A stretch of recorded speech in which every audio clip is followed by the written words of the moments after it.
ওই কথারে আল্লাহ কোরআনে বলে, ও দুনিয়ার মানুষ, তুমি এখান থেকে একবার আল্লাহ বললা, আর একবার তুমি সুবহানাল্লাহ বললা, আর একবার তুমি আলহামদুলিল্লাহ বললা, আর একবার তুমি আল্লাহু আকবার বললা, বলতে দেরি আরশে আজিমে চলে যায়। শুধু এরকম জিকির নয়, যখন তুমি নামাজ পড়বা, যখন তুমি রোজা রাখবা, যখন তুমি ব্যবসা বাণিজ্য করবা হালাল ভাবে, যে ব্যবসার ভিতরে সুদ থাকবে না, যে ব্যবসার ভিতরে ঘুষ থাকবে না, ওই প্রত্যেকটা মুহূর্তের কারবার সব চলে যায় আমার রবের দরবারে। আরশে আজিমে গিয়ে আরশে আজিমের ছিরি এইভাবে নাড়াইতে থাকে, কাঁপাইতে থাকে। আমার আল্লাহ জিজ্ঞেস করে, ও আমল তুমি কি চাও? এক কথাই বলে, ও আল্লাহ, অমক গোলাম, অমক বেটার অমক সন্তান আমাকে এই আমলটা করেছে, আমি সঙ্গে সঙ্গে চলে আসছি আপনার দরবারে। আপনি যতক্ষণ না পর্যন্ত ওই বান্দাকে মাফ না করবেন, ততক্ষণ না পর্যন্ত আরশে আজিমের এই খুঁটি আমি আমল ছাড়তেছি না। তো ওই সময় দুপুরের টাইম আমার কাছে হাফেজ সাহেব ফোন দিয়ে বললেন, হুজুর এই একটা ফোন আসছে ইমার্জেন্সি, এই মুহূর্তে ছাগল জবাই করে খাওয়া দিতে বলছে, কি করে সম্ভব? দুপুরের খানা তো রেডি। পরে বললাম রাত্রে দিয়ে দিও, কিছু করার নেই। ঠিক ওই অনুযায়ী রাত্রে দিয়ে দেওয়া হলো। আবার অন্যদিকে ওই যে হাজবেন্ড তার স্ত্রীকে বলতেছে, আচ্ছা তুমি একটু ডাক্তারনিকে জিজ্ঞেস করো, গাইনি ডাক্তারকে জিজ্ঞেস করো যে যদি এটাকে একটু ওয়েট করা হয় 24 আওয়ার্স, 24 ঘন্টা, তো সেই ক্ষেত্রে কোনো সমস্যা হবে কিনা। তো গাইনি ডাক্তার বললেন যে 24 ঘন্টার ভিতরেই আপনাকে সিদ্ধান্ত নিতে হবে। 24 ঘন্টার বেশি যদি হয় তাহলে কিন্তু এই হাতে পায়ে পানি জমবে, তখন হিতের বিপরীত হবে। ঠিক আছে। সকালবেলা সকাল 9টা বাজে আবার মা ওই বাচ্চা নিয়ে হাজির হসপিটালে। তো এবার ওই হসপিটাল বললেন, এইভাবে হবে না, একটা কাজ করেন, আমার হসপিটাল থেকে তো একটা রিপোর্ট আসছে, আপনি একটু পাশে পপুলারে যান, পপুলারে গিয়ে একটু টেস্ট করান, দেখেন পপুলার কি বলে। তো পপুলারে গেছে। পপুলারে যাওয়ার পরে যখন আলট্রাসাউন্ড ধরছে মেশিন, দেখতেছে হার্ট বিটও ঠিক আছে, বাচ্চার পজিশনও ঠিক আছে। বলেন আল্লাহু আকবার। বাচ্চার পজিশনও ঠিক আছে।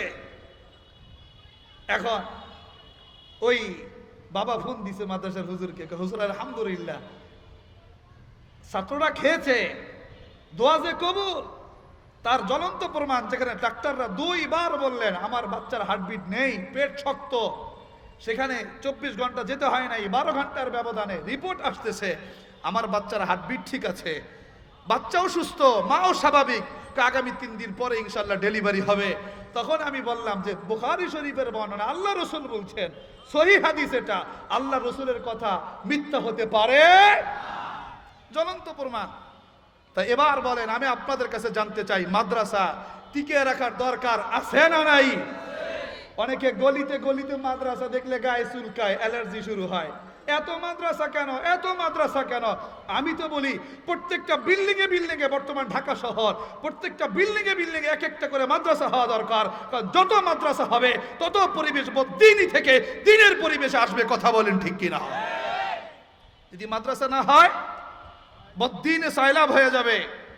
আজকাল আপনারা দেখছেন আপনাদের সমাজগুলোতে কি অবস্থা। মেয়ে বাবার কথা শোনে না, স্ত্রী স্বামীর কথা শোনে না, সন্তান বাবার কথা শোনে না। বাবা যখন ইচ্ছা তখন অনিয়ম, তার পরিবারের ভিতরে অশান্তি আর অশান্তি।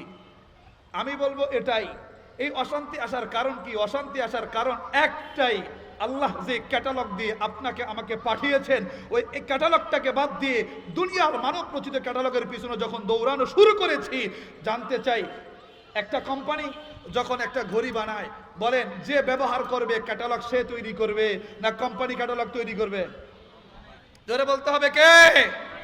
কোম্পানি। তো কোম্পানি ক্যাটালগ তৈরি করবে। এটা যদি বুঝেন গাড়ির ক্ষেত্রে, এটা যদি বুঝেন বাড়ির ক্ষেত্রে, এটা যদি বুঝেন বিমানের ক্ষেত্রে, এটা যদি বুঝেন মোবাইলের ক্ষেত্রে, এই আল্লাহ মানব সৃষ্টি করেছেন, এই মানব চলার জন্য ক্যাটালগের দরকার আছে না নাই? আর সেই ক্যাটালগ একমাত্র আল কোরআন। কথা কন ঠিক কিনা? আর সেই আল কোরআনেরই চর্চা হয় মাদ্রাসায়। তো সুতরাং এই ক্যাটালগের চর্চা যতদিন থাকবে ততদিন মানব জাতির মানব সভ্যতা টিকে থাকবে। যখন ক্যাটালগ থাকবে না তো মানব জাতি থাকবে, তো মানব সভ্যতা থাকবে না। কথা বলেন ঠিক কিনা? এই জাহিলি যুগ কি হয়েছিল? সেই সময় মানুষ পরিবর্তন হয়ে অমানুষে রূপান্তর হয়েছিল। আমি বলবো একটাই, তো ওই সময়কার মানুষ, তাদের মানবতার ভিতরে মানবতা ছিল না, কারণ মানুষগুলো তার ক্যাটালগ অনুযায়ী চলে নাই। সুতরাং মাদ্রাসা টিকে থাকবে তো ক্যাটালগ টিকে থাকবে, ক্যাটালগ টিকে থাকবে তো মানুষ টিকে থাকবে, মানবতা টিকে থাকবে। এজন্য আমি বলবো এটাই, আল্লাহ রাব্বুল আলামিন আমাদের সকলকে মাদ্রাসার প্রতি মহব্বত আর ভালোবাসা রাখার তৌফিক দান করুন। শুনুন, কথায় কথা আসে, আল্লাহ রাব্বুল আলামিন, এটাও বুখারী শরীফের বর্ণনা, আল্লাহ রাসূল সাল্লাল্লাহু আলাইহি ওয়াসাল্লাম বলেন, বড় খুব সুন্দর কথা। আল্লাহ রাসূল সাল্লাল্লাহু আলাইহি ওয়াসাল্লাম বলেন, লা'নাতুল্লাহি আলাল ইয়াহুদ, ইহুদিদের উপরে আল্লাহ পাকের লানত। বলেন, ইহুদিদের উপরে আল্লাহ পাকের লানত সর্বদা বর্ষিত হোক। বলেন আমিন, জোরে কর না আমিন। কি খুব দরদ হয় নাকি? ইহুদিদের উপর দরদ কিসের? কোনো দরদ নাই। আল্লাহর রাসূল যেখানে বলেছেন লা'নাতুল্লাহি আলাল ইয়াহুদ, এদের উপরে কোন মানব জাতির কম্প্রোমাইজ এবং সিম্পেথি দেখানো, এটা কোন মানবতার পরিচয় হতে পারে? যদি প্রকৃত অর্থে ওরা মানুষ হতো, তাহলে ফিলিস্তিনের দুধের বাচ্চাদেরকে এভাবে তছনছ কোন মানবতা করতে পারে না। কথা কোন ঠিক কিনা? দোস্ত আমার, আল্লাহ রাসূল সাল্লাল্লাহু আলাইহি ওয়াসাল্লাম বলেন, লা'নাতুল্লাহি আলাল ইয়াহুদ, ইহুদিদের উপরে আল্লাহ পাকের লানত। এখন আল্লাহ পাকের লানত হবে না কেন? সেটা কোরআনে আল্লাহ রাব্বুল আলামিন সুন্দরভাবে আয়াত নাজিল করে জানায় দিয়েছেন। দুরিবাত আলাইহিমুজ জিল্লাতু ওয়াল মাসকানাতু ওয়া বাউ বিগাদাবিন মিনাল্লাহ। আল্লাহ রাব্বুল আলামিন বলেন, ইহুদিদের উপরে আল্লাহ পাকের তরফ থেকে তিনটা জিনিস বরাদ্দ। প্রথম নাম্বার বরাদ্দ হলো আজিল্লাতু, মানে হলো অপমান। বলেন কি? দুনিয়ার যেখানে যাবেন তো দেখবেন ইহুদিদের কোনো সম্মান নাই, শুধুই মাত্র অপমান। বলবেন হুজুর কিরকম? কারো তো খুব ভালো আছে, ওদের ইসরায়েল রাষ্ট্র কত সুন্দর। আমি আপনাকে সংক্ষিপ্ত আকারে একটা কথা বুঝাই দেই। আজকে যদি নেতানিয়াহু বাংলাদেশের জমিনে আসে, আমার মনে হয় একজন ছোট্ট নিম্ন স্তরের মানুষও সে তার পায়ের জুতা নেতানিয়াহুর জন্য বরাদ্দ করবে। এটাই প্রমাণ বহন করে ওদের ক্ষমতা থাকতে পারে, অর্থ থাকতে পারে, টাকা থাকতে পারে, প্রযুক্তি থাকতে পারে, কিন্তু ওদের জন্য আমার আল্লাহ মানব জাতির দিল থেকে ইজ্জত উঠিয়ে নিয়েছে। কথা বলেন ঠিক কি না? ইজ্জত নেই, ইজ্জত আমার আল্লাহ উঠিয়ে নিয়েছেন। তা প্রথম নাম্বার কথা আল্লাহ বলছেন, দুরিবাত আলাইহিমুজ জিল্লাতু ওয়াল মাসকানা, দুরিবাত আলাইহিমুজ জিল্লাতু, এক নাম্বার হলো ওদের উপরে বেইজ্জতি। বলেন জোরে কি? ওদের উপরে।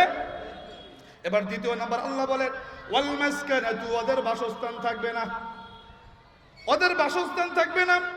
এখন অটোমেটিকলি আপনার ভিতরে আমার ভিতরে প্রশ্ন জাগবে, হুজুর ওদের যে বাসস্থান থাকবে না, আপনি কি করে বলেন? ওদের এত সুন্দর এরিয়া, তারপরে ওদের বাসস্থান থাকবে না। কোরআন এই কথা সত্য না মিথ্যা? জোরে কোন না, কোরআনের কথা সত্য না মিথ্যা? এখন একটা প্রশ্নের জবাব হলো এখানে স্পষ্ট কথা। দেখবেন ওদের যদি দুনিয়াতে বাঁচতে হয়, দুই জিনিসের মাঝ দিয়ে ওদের থাকতে হবে। এক নাম্বার হয়তোবা অ্যাটাক করো, নয়তোবা ডিফেন্স করো। অ্যাটাক মানে কি? হয় যদি বাঁচতে হয় তো হামলা করে, অন্য দেশের উপরে হামলা করে বাঁচতে হবে, নয়তোবা হামলা যদি আসে সেটা ফিরিয়ে বাঁচতে হবে। কিন্তু আমাদের বাংলাদেশের মতো আমরা যতটা নিরাপদ হয়ে বাঁচি, এইরকম করে বাঁচার ওদের কোনো সুযোগ। তাহলে প্রথম নাম্বার বলেন ওদের কি থাকবে না? ইজ্জত থাকবে না। বলেন ওদের কি থাকবে না? ইজ্জত থাকবে না। আর দ্বিতীয় নাম্বার ওদের কি থাকবে না? বাসস্থান, নিজস্ব জন্মভূমি থাকবে না। এই জন্য দায়িত্বহীন কণ্ঠে বলতে চাই, ইসরায়েল ওটা ওদের জমি নয়, ওটা ওরা দখলদার। কথা কোন ঠিক কিনা? এই জন্য আমি বলবো নেতানিয়াহু, আপনারা বলবেন দখলদার। বলেন নেতানিয়াহু, নেতানিয়াহু ইহুদি। মন থাকবে তো ইনশাআল্লাহ? এবার আসেন তৃতীয় নাম্বার কি? আল্লাহ বলেন ওয়াবাউ বিগদাবিন মিনাল্লাহ, আল্লাহর গজব। বলেন তৃতীয় নাম্বার কি? আল্লাহর গজব। তাহলে এবার একটু মুখস্থ করতে হবে, ইহুদিদের উপরে আল্লাহ পাক কিয়ামত পর্যন্ত শাস্তি বরাদ্দ করেছেন কয়টা? যারা বলেন কয়টা? আচ্ছা, এতটুকু মনে রেখে আমি আপনাদেরকে 1 মিনিটে একটা হাদিস শোনাই। এই পয়েন্ট থেকে সইরেন না। যে সকল ভাইরা দাঁড়ায় আছেন দাঁড়ায় থাকেন, এখনো বসবেন না। হাদিস শোনার পরে যদি মনে হয় বসতে তাহলে বসবেন, হাদিস যদি বলে বসবেন না তো বসবেন না। শোনেন হাদিসের কথা। আল্লাহ রাসূল সাল্লাল্লাহু আলাইহি ওয়াসাল্লাম একদিন মসজিদে নববীর ভিতরে বসা, হাদিসের শব্দ, বাইনামান নবিয়্যু সাল্লাল্লাহু আলাইহি ওয়াসাল্লাম জালিসুন ওয়ান নাসু মাআহু। আল্লাহ রাসূল সাল্লাল্লাহু আলাইহি ওয়াসাল্লাম বসা, সাহাবায়ে কেরামের পাশে বসা। এখন হঠাৎ করে দেখলেন ইজ আকবালা সালাসাতু নাফার, 3 জন ব্যক্তি এসে উপস্থিত হলো। তো এই তিনজন ব্যক্তির ভিতরে আকবালা ইসনানে মিনহুমা ইলা নবী সাল্লাল্লাহু আলাইহি ওয়াসাল্লাম ওয়াল আখারু আদবারা যাহিবা। তিনজনের দুইজন আল্লাহ রসুলের কাছে এসে বসেছে আর একজন চলে গেছে। এবার আল্লাহ রসুল সাল্লাল্লাহু আলাইহি ওয়াসাল্লাম ফালাম্মা ফারাগা, আল্লাহ রসুল সাল্লাল্লাহু আলাইহি ওয়াসাল্লাম যখন তার আলোচনা থেকে ফারেগ হলেন, এবার সাহাবীদেরকে উদ্দেশ্য করে বলেন, আলা আদুল্লুকুম আলা হাউলাইস সালাস, এই আমি তোমাদেরকে কি এই তিনজন ব্যক্তি সম্পর্কে বলবো না? এবার সাহাবায়ে কেরাম বলেন, কালু বালা ইয়া রাসূলুল্লাহ, হে আল্লাহ রসুল বলেন। এবার আল্লাহ রসুল সাল্লাল্লাহু আলাইহি ওয়াসাল্লাম বলে, শোনো, প্রথম ব্যক্তির বৈশিষ্ট্য কি জানো? ফারাআ ফুরজাতান ফাজালাসা ফিহা, এইখানে দুইজন ব্যক্তি আমার কাছে এসেছে, একজন আসে নাই। দুইজনের একজন সে মজলিসের খালি জায়গা দেখেছে আর সে খালি জায়গায় এসে বসে গেছে। কি হলো? ফাআওয়া ইলাল্লাহি আওয়াহুল্লাহু, সে আল্লাহর কাছে আশ্রয় চেয়েছে, আল্লাহ তাকে আশ্রয় দিয়েছে। এখন বলেন, এই মজলিসে বসে আল্লাহর কাছে আশ্রয় পেতে চান কে কে? লিল্লাহি তাকবীর। এখনো কি বসে থাকবে? দাঁড়িয়ে থাকবেন না বসবে?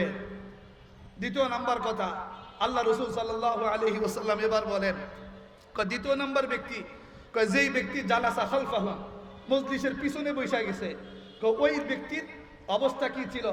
ওই ব্যক্তির ব্যাপারে আল্লাহ রসুল বলে, ফাস্তাহিয়াল্লাহু মিনহু, সেও যেহেতু ভিতরে আসতে লজ্জাবোধ করেছে, আল্লাহ তার প্রতি লজ্জাবোধ করেছেন। এই লজ্জাবোধের ব্যাখ্যা কি? ও যদি চলে যাইতো তো আল্লাহ মুখ ফিরে নিতেন, আল্লাহ পাক তার মুখ ফিরে নিতে ওর থেকে লজ্জাবোধ করেছেন। তো বোঝা গেল এই দুইজন ব্যক্তি মজলিসে বসে লাভ হয়েছে না লস হয়েছে? এবার তৃতীয় ব্যক্তির ব্যাপারে আল্লাহ রাসূল সাল্লাল্লাহু আলাইহি ওয়াসাল্লাম বলেন, শোনো, যে তৃতীয় নাম্বার ব্যক্তি সে আ'রাদা আনহু আ'রাদাল্লাহু আনহু, যে এই মজলিসকে বিমুখতার ভাব দেখিয়েছে, আমার আল্লাহ তার প্রতি বিমুখতার ভাব দেখিয়েছেন। দোস্ত আমার, এখন আপনাদের মর্জি, যারা দাঁড়িয়ে আছেন দাঁড়িয়ে থাকবেন, নাকি ওই বাহিরে গিয়ে দেখবেন, না ভিতরে আসবেন। আল্লাহ আমাদের সকলকে বোঝার তৌফিক দান করেন। মুআজ্জাজ মুহতারাম, যে কথা বলছিলাম, বলেন এবার ইহুদিদের উপরে লাঞ্ছনা কয়টা? বলেন ইহুদিদের উপরে শাস্তি কয়টা? 1 নম্বর বেইজ্জতি, 2 নম্বর বাসস্থান না থাকা, আর 3 নম্বর আল্লাহ পাকের অসন্তুষ্টি। এখন একটা প্রশ্ন আসবে যে ইহুদিদের উপরে এই যে লাঞ্ছনা আর বঞ্চনা আর 3 ধরনের শাস্তি বরাদ্দ হয়ে গেল কিয়ামত পর্যন্ত, এটার কারণটা কি? এটার তো একটা কারণ আছে না নাই? জোরে বলতে হবে, আছে না নাই? আমার আল্লাহ রাব্বুল আলামিন কোরআনে বলেন, যালিকা বিআন্নাহুম কানু ইয়াকফুরুনা বিআয়াতিল্লাহি ওয়া ইয়াকতুলুনাল আমবিয়া বিগাইরি হক, যালিকা বিমা আসাউ ওয়া কানু ইয়াতাদুন। বলেন আল্লাহু আকবার। এই আয়াতের ভিতরে আল্লাহ রাব্বুল আলামিন বলেন, ও দুনিয়ার মানুষ শোনো, ইহুদিদের উপরে 3টা যে লানত, 3টা যে শাস্তি, একটা হলো বেইজ্জতি, আরেকটা হলো বাসস্থান না থাকা, আর আরেকটা হলো আল্লাহ পাকের অসন্তুষ্টি। তার অন্যতম কারণ হলো যালিকা বিআন্নাহুম কানু ইয়াকফুরুনা বিআয়াতিল্লাহি, আল্লাহ পাকের আয়াতকে অস্বীকার করা, আল্লাহর বিধানকে অস্বীকার করা, আল্লাহর কোরআনকে অস্বীকার করা, আল্লাহর পূর্বের আসমানি কিতাবগুলোকে অস্বীকার করা। আর দ্বিতীয় নাম্বার কারণ কি ছিল? ওয়া ইয়াকতুলুনাল আমবিয়া বিগাইরি হক, অন্যায়ভাবে জুলুম করে আম্বিয়াদেরকে হত্যা করা। দোস্ত আমার, এবার যদি আমার কথা বুঝে থাকেন উত্তর দিবেন, অপরাধ কয়টা? জোরে বলেন কয়টা? 1 নম্বর হলো আল্লাহর বিধানকে অস্বীকার করা, আর দ্বিতীয় নাম্বার হলো আল্লাহর রাসূলদেরকে, আল্লাহর নবীদেরকে অন্যায়ভাবে হত্যা করা। এবার একটু আয়াতের সাথে একটু বাস্তবতা মিলায় দেখেন, দেখবেন বর্তমান দুনিয়াতেও যারা আল্লাহর বিধানকে অস্বীকার করেছে, আল্লাহর আয়াতকে যারা অস্বীকার করেছে, আল্লাহর কোরআনকে যারা বৃদ্ধাঙ্গুলি দেখিয়ে রাস্তার মোড়ে মোড়ে মোড়ে মোড়ে মূর্তি বসানোর অপচেষ্টা যারা করেছিল, সাথে সাথে আলেম ওলামাদেরকে অন্যায়ভাবে যারা পিটিয়েছিল, জেলখানায় রিমান্ডে রেখেছিল, দেখবেন এদের উপরে এরকম শাস্তি। 3টা কথা কোন ঠিক কিনা? বলবেন হুজুর কি করে? একটু মিলাই দিলে ভালো হয়। প্রথম নাম্বার, দুরিবাত আলাইহিমুজ জিল্লাম, আল্লাহ পাক যেমন বলেছে 2টা কারণ যাদের ভিতরে থাকবে এদের সম্মান থাকবে না। খোদার কসম করে বলি, যদি মন্ত্রীর গদিতেও বসা থাকে আর কোরআনের প্রতি যদি সম্মান আর শ্রদ্ধা না থাকে, আলেমদের প্রতি যদি শ্রদ্ধা না থাকে, তাদের উপরে পুরা এলাকাবাসী নয় পুরা দেশবাসীর সম্মানের জায়গায় ঘৃণা ভরা থাকে। কথা কোন ঠিক কিনা? দ্বিতীয় নাম্বার, হুজুর আরেকটা যে বললেন অদরিবাত আলাইহিমুল মাসকানা, বাসস্থান থাকবে না। আরে ভাই বাস্তবতা মিলিয়ে দেখেন, বাস্তবতা মিলিয়ে দেখেন, পুরো কোরআনের সাথে পুরো মিলে যাবে। যারা অন্যায়ভাবে কোরআনের বিধানকে অস্বীকার করেছিল, আল্লাহর নবীদেরকে যারা হত্যা করেছিল, ঠিক এই জমানায় এসে যারা কোরআনকে যারা অস্বীকার করেছে, কোরআনের যারা বিরুদ্ধাচরণ করেছে, ওলামায়ে কেরামদেরকে যারা জেলখানায় জুলুম করেছে, তো দেখবেন তাদের ঘর আছে ঠিক, কিন্তু ওই ঘরে এখন থাকবার জায়গা নেই। কোথায় আছে হুজুর? হয় না লন্ডন গেছে, নয়তো বা দেখবেন ইতালি গেছে, নয়তো বা দাদার কোলে গিয়ে টপকে পড়েছে। স্পষ্ট কথা, কোরআনের আয়াত এটা এমন নয় যে 1400 বছর আগে নাজিল হয়েছে, ওই কোরআন 1400 বছর আগেই থাকবে। এই কোরআন আপডেট নয়। আমি বলবো, ও দুনিয়ার মানুষ, যদি তোমার সৃষ্টিগত কাইফিয়তের ভিতরে আপডেট না আসে, আমার কোরআনেরও আপডেটের দরকার নাই। যেই কোরআন যেইভাবেই নাজিল হয়েছে, ওই কোরআন সব জমানার জন্য ওইভাবেই আপডেট থাকবে। কথা বলেন ঠিক কিনা? এবার তৃতীয় নাম্বার কথা হলো আল্লাহর অসন্তুষ্টি। দেখবেন এদের সাথে মিলে দেখবেন, এক যেমন মানুষের দিলে এদের প্রতি কোনো ইজ্জত নাই। দ্বিতীয় নাম্বার দেখবেন এদের জায়গা আছে, জমি আছে, ঘর আছে, সব আছে, কিন্তু হয়তোবা পুরে সরকার, নয়তোবা তাদের জায়গা জেলখানায়, নয়তোবা দেখবেন তাদের জায়গা দাদার কোলে। তৃতীয় নাম্বার এদের সাথে মিলে দেখবেন আল্লাহ পাকের সন্তুষ্টি আর ভালোবাসা যদি থাকতো, এদের নাম এখনো নেওয়া যাইতো। কথা কন ঠিক কিনা? দোস্ত আমার বলবেন হুজুর কেমন কথা, আল্লাহর যে সন্তুষ্টি নাই। আমি একটা উদাহরণস্বরূপ আপনাদেরকে বলি, বিভিন্ন জায়গায় তো মাহফিলের সফরে যেতে হয়। ওই আমলেই যখন বাংলাদেশ স্বাধীন হয় না, ওই সময়কার কথা বলতেছি। কারণ বাংলাদেশ তো কয়েকবার স্বাধীন হয়েছে, 3 বার। তো একবার স্বাধীন হয়েছে 5ই আগস্ট। এই স্বাধীনতার আগের কথা বলতেছি। তো গেলাম এক জায়গাতে, তো ওই সময় বয়ান রাখতেছিলাম, পাশে ওই সময়কার ক্ষমতাধর একজন এমপি সাহেব রানিং বসা ছিলেন। তো মুসলিম আলেমের নাম নিতেই সে তেলে বেগুনে জ্বলে উঠলো। আর মাশাআল্লাহ মানুষের পায়ের জুতার দিকের মানুষ তাকায় নেই, যা ছিল সব মারা শুরু করলো। মাইকটা হাতে নিয়ে থামাইলাম। পরে আমি বললাম, চাচা ক্ষমতার মস্তিতে বসে থাকতে পারেন, কিন্তু স্মরণ রাখবেন যাদেরকে জেলখানায় ঢুকাইছেন এদের প্রতি মানুষেরও ভালোবাসা আছে, আল্লাহরও সন্তুষ্টি আছে। সুতরাং আল্লাহর সন্তুষ্টির বিরুদ্ধে গিয়া কথা যে বলবে, এই 95% মুসলমানের দেশের মানুষ তাদেরকে ইজ্জত করার টাইম নাই, তাদেরকে ইজ্জত করার টাইম নাই। তো সুতরাং এখান থেকে দায়িত্বহীন কণ্ঠে বলতে চাই, স্পষ্ট কথায় ভাষায় বলতে চাই, যারা বাংলাদেশের ক্ষমতার মস্তদে বসার স্বপ্ন দেখেন, যারা বাংলাদেশের ক্ষমতার মস্তদে বসে দেশ চালানোর স্বপ্ন দেখেন, যদি দেখতেই হয় কোরআনকে সামনে রেখে আলেম ওলামাদেরকে মাথার মুকুট বানিয়ে যদি স্বপ্ন দেখেন, আপনাদেরকে বাংলার মানুষ মাথায় তুলে নাচবে। আর যদি বলেন কোরআন চলবে না, গণতন্ত্র আর সমাজতন্ত্র প্রতিষ্ঠা আপনাদের লক্ষ্য, স্মরণ রাখবেন বাংলার মানুষ আপনাদেরকে কোনো টাইম নাই, কোনো টাইম নাই, কোনো টাইম নাই। সুতরাং বাংলাদেশের মানুষ আমরা যারা এই দেশে প্রয়োজন রক্ত দিয়েছি অন্যায়ের বিরুদ্ধে, কিন্তু কারো মানব রচিত মতাদর্শ প্রতিষ্ঠা করার জন্য নয়। যদি আর একবার যদি এই কোরআনের আইন বাস্তবায়ন করার জন্য যদি রক্ত দেওয়ার প্রয়োজন হয়, যদি জীবন দেওয়ার প্রয়োজন হয়, আর একবার যদি 5ই আগস্ট তার করানোর প্রয়োজন হয়, ও দোস্ত জানতে চাই কে কে তৈরি আছো, হাত তুলে দেখা দাও। আল্লাহ তুমি আমাদেরকে কবুল করো।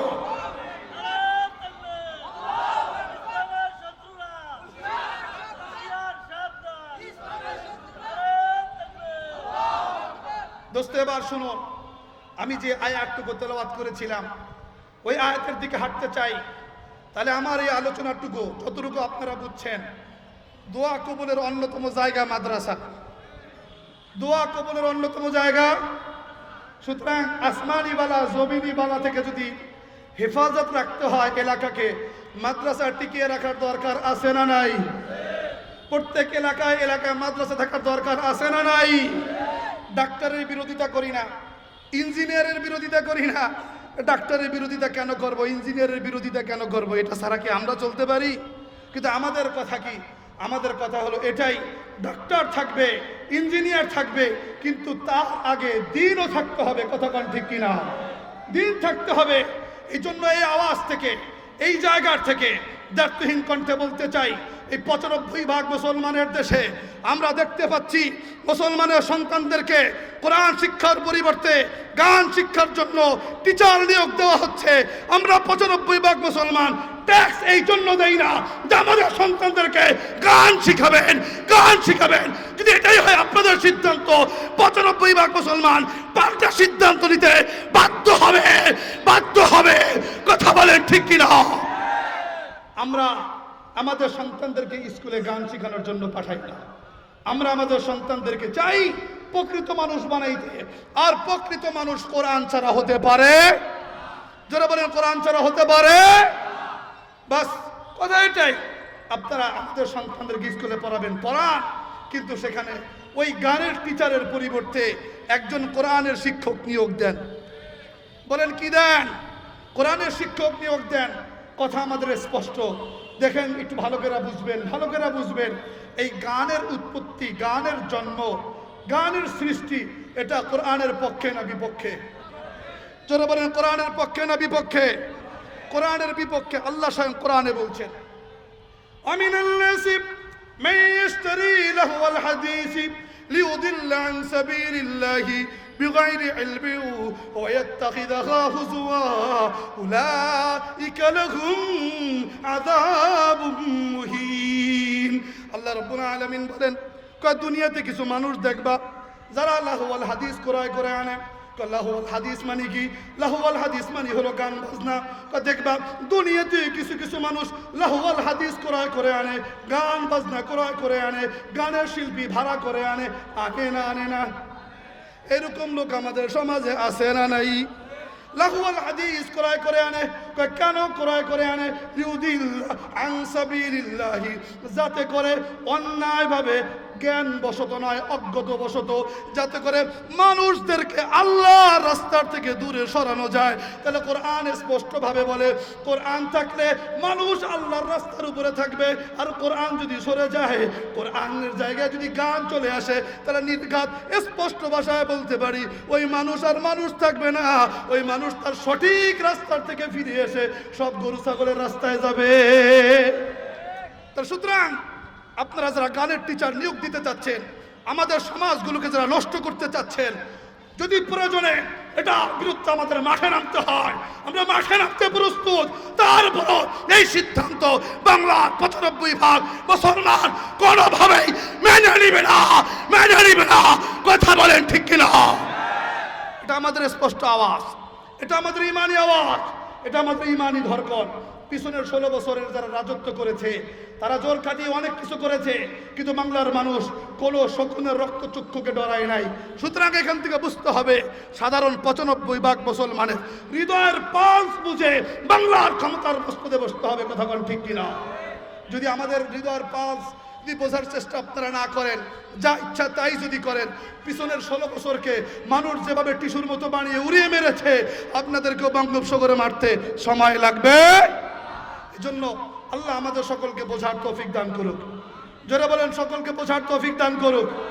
আমাদের কথা সরকারের বিরুদ্ধে নয়, আমাদের কথা কোনো ক্ষমতার বিরুদ্ধে নয়, আমাদের ইমানি আওয়াজ ইসলামের পক্ষে আর ইসলামের শত্রুদের বিপক্ষে। যদি আবার মনে চায় ইসলামের শত্রু হয়ে থাকতে, তো এটাই আমাদের তরফ থেকে আপনাদের জন্য মেসেজ। আর যদি মনে করেন আপনারাও ইসলামের পক্ষে, তাহলে আমাদের কথা আর আপনাদের কথা বরাবর। কি আমাদের কথা আপনাদের কথা বরাবর। আল্লাহ আমাদের সকলকে বোঝার তৌফিক দান করুন। তাহলে এবার আসেন, আমি আবার মূল কথায় যাই। মাদ্রাসা টিকিয়ে রাখার দরকার আছে না নাই? দ্বিতীয় নম্বর কথা, যদি যদি দুইটা অপরাধ কেউ করে, তো ইহুদিদের উপরে যে শাস্তি ছিল, ওই শাস্তি 3টা কি কি বলেন তো? 1 নম্বর বেইজ্জতি। বলেন 1 নম্বর কি? বেইজ্জতি। 2 নম্বর কি? বাসস্থান না থাকা। 3 নম্বর আল্লাহ পাকের অসন্তুষ্টি। যারাই মাদ্রাসার বিরোধিতা করবেন, যারাই কোরআনের বিরোধিতা করবেন, যারাই আলেমদের বিরোধিতা করবেন, তাদের উপরে এরকম শাস্তি। জোরে বলেন কয়টা? আরো জোরে কয়টা? মন থাকবে তো ইনশাআল্লাহ? দোস্ত, এবার যে আয়াতটুকু তেলাওয়াত করেছিলাম, ওই আয়াতের দিকে একটু আমি যাই। আল্লাহ পাক কোরআনে বলেন, মান কানা ইউরিদুল ইজ্জাতা ফালিল্লাহিল ইজ্জাতু জামিআ। যারা দুনিয়ায় ইজ্জত পেতে চায়, যারা দুনিয়ায় সম্মান পেতে চায়, আমার আল্লাহ জানিয়ে দিচ্ছে দুনিয়ার সব ইজ্জতের একচ্ছত্র মালিক তিনি কে? যারা বলেন একচ্ছত্র মালিক তিনি কে? এবার আল্লাহ রাসূল সাল্লাল্লাহু আলাইহি ওয়াসাল্লাম হাদিসটা একটু সামনে আনি। আল্লাহ রাসূল সাল্লাল্লাহু আলাইহি ওয়াসাল্লাম বলেন, দুনিয়ার মানুষ শোনো, আল্লাহ নিজে বলেছেন ইজ্জতি রিদাই ওয়া কিবরিয়াই ইজারি। শোনো, আমার ইজ্জত হলো আমার চাদর, আর আমার অহংকার আর বড়াই হলো এটা আমার লুঙ্গির মতো। এজন্য মাঝে মাঝে বলি, আল্লাহ পাকের ইজ্জত নিয়ে যদি কেউ টানাটানি করে, ওটা কিসের মতো? রাস্তা দিয়ে যদি কেউ আপনার লুঙ্গি আর গেঞ্জি যদি টান দেয়, বলেন তারে কি আপনি সালাম দিবেন? জোরে কথা কন না, তারে আপনি সালাম দিবেন? হ্যাঁ, তাকে কি আপনারা সালাম দিবেন? দিবেন না। রাস্তা দিয়ে একজনে যাচ্ছে, তারে যদি পেয়ে যদি কি করে, চাদর ধরে যদি একটা টান দেন, তো সে ওই মুহূর্তে তার পায়ের জুতা থাকলে নয়তো বা হাত দিয়ে আপনাকে একটা জোরে থাবড় দিয়ে বলবে, এই বেটা তুই আমার লুঙ্গি ধরে টান দিলি কেন? দিবে কি দিবে না? টান দিবে কি দিবে না? টান দিবে। একজন ব্যক্তি যাচ্ছে, পিছন থেকে যদি তার গায়ের জামা যদি খোলার চেষ্টা করেন, বলেন ওই ব্যক্তি আপনাকে থাপ্পড় মারবে কি মারবে না? এটা যেমন মারবে। আল্লাহ রাসূল সাল্লাল্লাহু আলাইহি ওয়াসাল্লাম বলে, দুনিয়ার মানুষ শোনো, তোমার পরনের লুঙ্গি যেমন তোমার কাছে ইজ্জতের বহন করার মাধ্যম, তোমার গায়ের চাদর যেমন তোমার কাছে গুরুত্ব বহন করে, আমার আল্লাহর দুইটা জিনিস আছে, একটা হলো ইজ্জত আর একটা হলো বরত্ব। ইজ্জতটা কেমন? তোমার শরীরের লুঙ্গি আর তোমার গায়ের চাদরের মতো। আল্লাহর ইজ্জত নিয়ে যদি কেউ টানাটানি করে, আল্লাহর বরত্ব নিয়ে যদি কেউ টানাটানি করে, শুনে রাখো, দুনিয়ার মানুষ যদি দুনিয়ার ইজ্জত নিয়ে টানাটানি করে, তার অবস্থা যেমন হয়, আল্লাহর ইজ্জত নিয়ে যে টানাটানি করবে তার অবস্থা এর চেয়ে ভয়ানক হবে। কথা কন ঠিক কিনা? ওটাই আল্লাহ কোরআনে বলেন, মান কানা ইউরিদুল ইজ্জাতা ফালিল্লাহিল ইজ্জাতু জামিআ। যেই ব্যক্তি ইজ্জত চায়, ও দুনিয়ার মানুষ শোনো, ইজ্জতের একচ্ছত্র মালিক তিনি কে? এবার আল্লাহ রাব্বুল আলামিন বাকি আয়াত নাজিল করে জানায় দিচ্ছেন সূরাতুল ফাতিরের ভিতরে, ও দুনিয়ার মানুষ তোমরা ইজ্জত চাও, নাও তোমাদেরকে ইজ্জত দিচ্ছি, ইজ্জতের মাধ্যম তোমাদের সামনে তুলে ধরতেছি। যদি ইজ্জতের মাধ্যম অর্জন করতে পারো, আমি আল্লাহ আরশে আজিম থেকে ঘোষণা দিচ্ছি তোমাদের জন্য আমি আল্লাহ ইজ্জত বরাদ্দ করব। কথা কোন ঠিক কিনা? সেই মাধ্যম কি?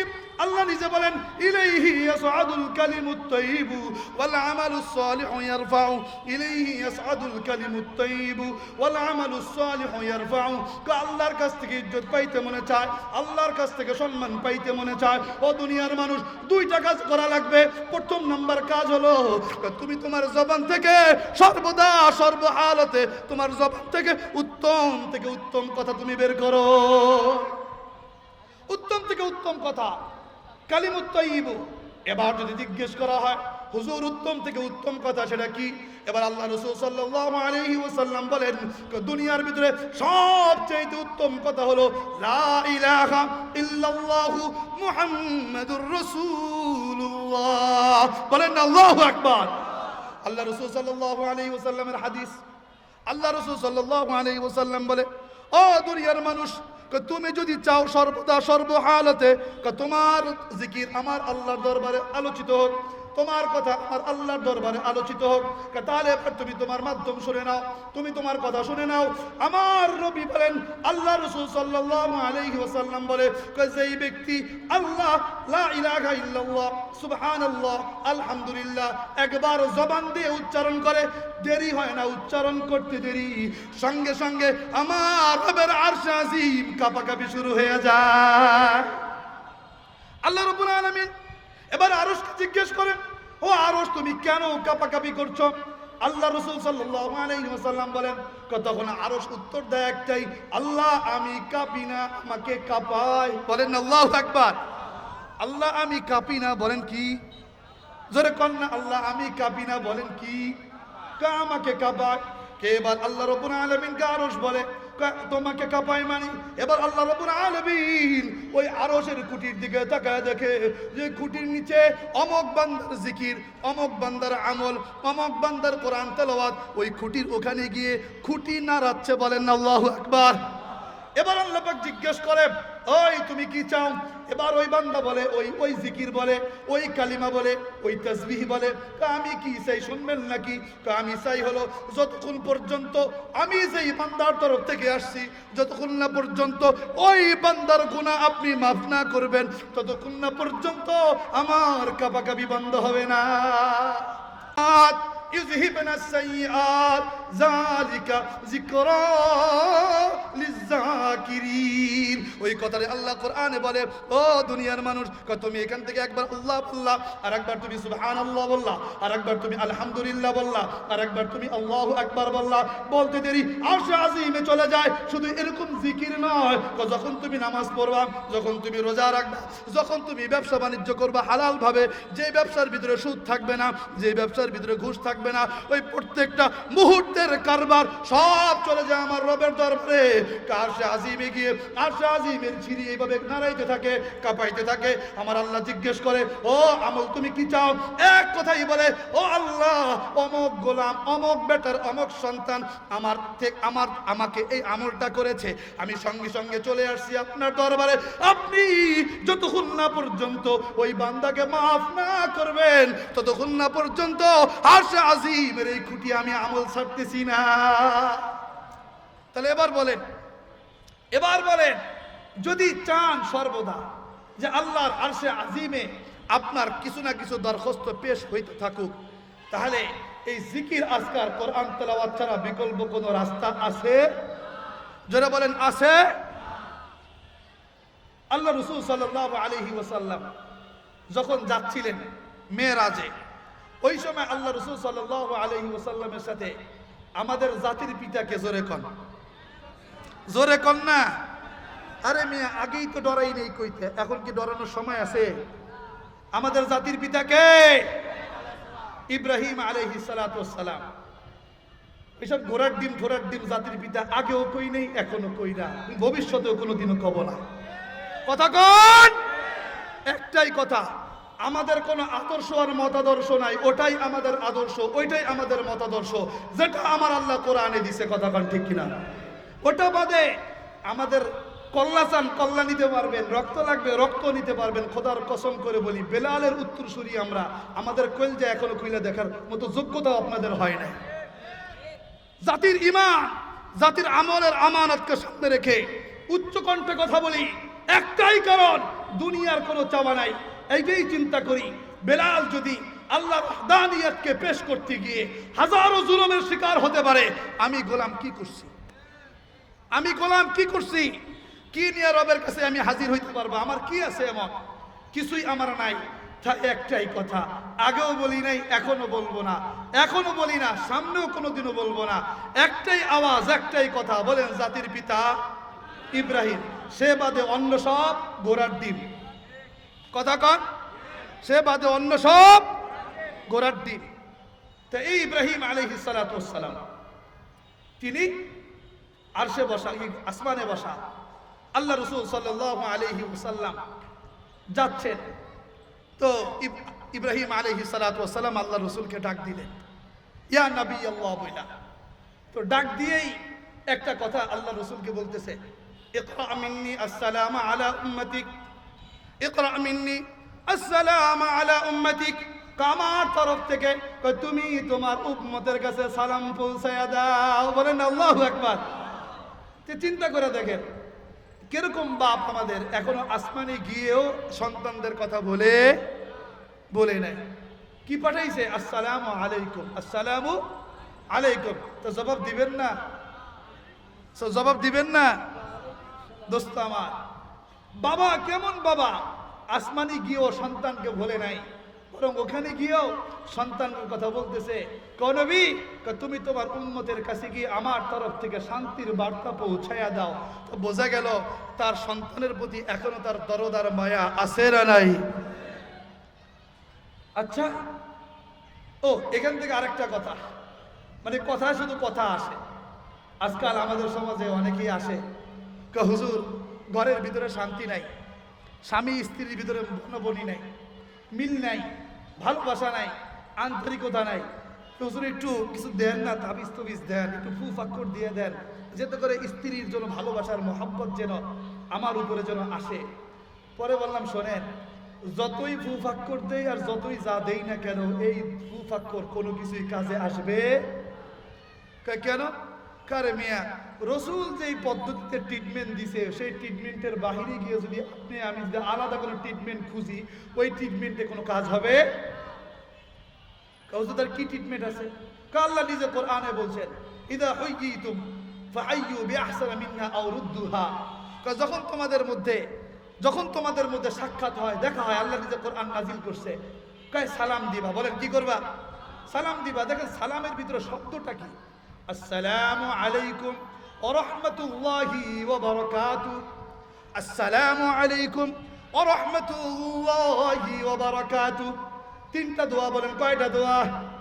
জোরে কন না, কয়টা দোয়া? ভাবি নেই তো কখনো এইভাবে, চিন্তা তো করি না। যদি চিন্তা করতাম তাহলে তো আমাদের এই সমস্যাগুলো হওয়ার কথা না। ঘরের ভিতরে ঢুকেই যখন আপনি আপনার স্ত্রীকে বলবেন আসসালামু আলাইকুম ওয়া রাহমাতুল্লাহি ওয়া বারাকাতুহু, মানে কি? তোমার উপরে শান্তি, তোমার উপরে রহমত, তোমার উপরে বরকত সর্বদা বর্ষিত হোক। বলেন আল্লাহু আকবার। যখন ঘর থেকে বের হবেন সালাম দিয়ে আসেন না, আপনার স্ত্রীও আপনাকে সালাম দিক। এক ছাত্র বলতেছে, হুজুর একটা জিনিস দেখে অবাক হইলাম। কি দেখে অবাক হইছ? আপনার আব্বার সাথে আপনার দেখা হয়েছে, আপনি আপনার আব্বার সাথে তিনটা জিনিস করছেন। একটা হলো আপনিও সালাম দিয়েছেন, আপনার আব্বাও সালাম দিয়েছে। দ্বিতীয় নম্বর বুকের সাথে মুআনাকা করেছেন। তৃতীয় নম্বর আবার মুসাফাও করেছেন। হুজুর জীবনেও আমি আমার বাপের সাথে এগুলা করি নাই। আমি করস নেই দেখেই তো তোর সাথে তোর বাপের মহব্বত নেই। কি নাই? কয়টা? আচ্ছা জান, আর 3 মিনিটের মধ্যে ছেড়ে দিব, কথা এই পর্যন্ত শেষ করি। বিরক্ত হচ্ছে? লিল্লাহি তাকবীর। কিছু করার নাই, নামাজের সময় হয়ে গেছে। দোস্ত আমার, কোন তিনটা জিনিস করস নাই দেখি তো কি হয়েছে? মহব্বত নাই, ভালোবাসা নাই, দয়া নাই, দরদ নাই। তিনটা জিনিস করতে থাক, তা দেখবি আসসালামু আলাইকুম ওয়া রাহমাতুল্লাহি ওয়া বারাকাতুহু এই আমলটা চালাইতে থাকেন, দেখবেন প্রত্যেকটা সংসারের ভিতরে দরদ, দয়া, ভালোবাসা, বরকত, শান্তি দিয়ে দিবেন তিনি কে? আর এটা বাদে যদি হুজুরের কাছে যান পানি পড়া আনতে, তাবিজ আনতে, কোনো কাজ হবে? তো বাবা এই সন্তানদের জন্য দোয়া পাঠাইছেন, আসসালামু আলাইকা ইকরা মিন্নি আসসালামু আলা উম্মতিক। কয় তুমি তোমার উম্মতের কাছে গিয়ে আমার তরফ থেকে সালাম পৌঁছায় দাও। আরেকটা কাজ করবা, আখবিরহুম তাদেরকে জানায় দিবা বিআন্নাল জান্নাতা তাইয়্যিবাতুত তুরবাতি ওয়া আযবাতুল মাই ওয়া আন্নাহা কিয়ানুন। এটাও জানায় দিবা জান্নাতের মাটি উর্বর, জান্নাতের পানি মিষ্টি। বলেন আল্লাহু আকবার। জান্নাতের মাটি উর্বর, জান্নাতের পানি মিষ্টি। সুতরাং কি করতে হবে? এবার ইব্রাহিম আলাইহিস সালাতু ওয়াস সালাম বলেন, কুআন্না দিরাসাহা সুবহানাল্লাহ ওয়ালহামদুলিল্লাহ ওয়া লা ইলাহা ইল্লাল্লাহ আল্লাহু আকবার। কয় ওই জান্নাতে একবার সুবহানাল্লাহ বলবেন, একবার আলহামদুলিল্লাহ বলবেন, একবার লা ইলাহা ইল্লাল্লাহ আল্লাহু আকবার বলবেন। বলতে দেরি হবে, এক গ্রুপ চলে যাবে আরশে আজিমে, আর এটার ফল হবে জান্নাতে একটা গাছ হবে। কেমন গাছ হবে? জান্নাতের এক একটা গাছের অবস্থা আমার রাসূল বলে, যখন দ্রুতগামী ঘোড়া 500 বছর দৌড়ায় তবুও তার ছায়া শেষ হবে না। আর এক জায়গাতে আছে আলহামদুলিল্লাহ তামলাউল মিজান, কাল আলহামদুলিল্লাহ বলতে দেরি মিজান ভরতে দেরি হবে না। আর এক riwayat-এর ভিতরে আছে সুবহানাল্লাহি ওয়ালহামদুলিল্লাহ তামলাউ অথবা আও ইয়ামলাআন মা বাইনাস সামাওয়াতি ওয়াল আরদি। দুনিয়ার মানুষ একবার সুবহানাল্লাহ বলবা আর একবার আলহামদুলিল্লাহ বলবা, আসমান আর জমিনের মাঝে যত যা কিছু আছে সব নেকিতে ভরপুর করে দিয়ে দিবেন কে? বলেন এবার, এত সুন্দর সুন্দর সুযোগ থাকতে, দামি দামি কথা জবান থেকে বের করার সুযোগ থাকতে, এই জবান দিয়ে আমরা দুনিয়ার মানুষ যখন নেতার পাশ আটামি করি, বলতেই হয় নির্ঘাত আমরা দুর্ভাগা ছাড়া আর কেউ না।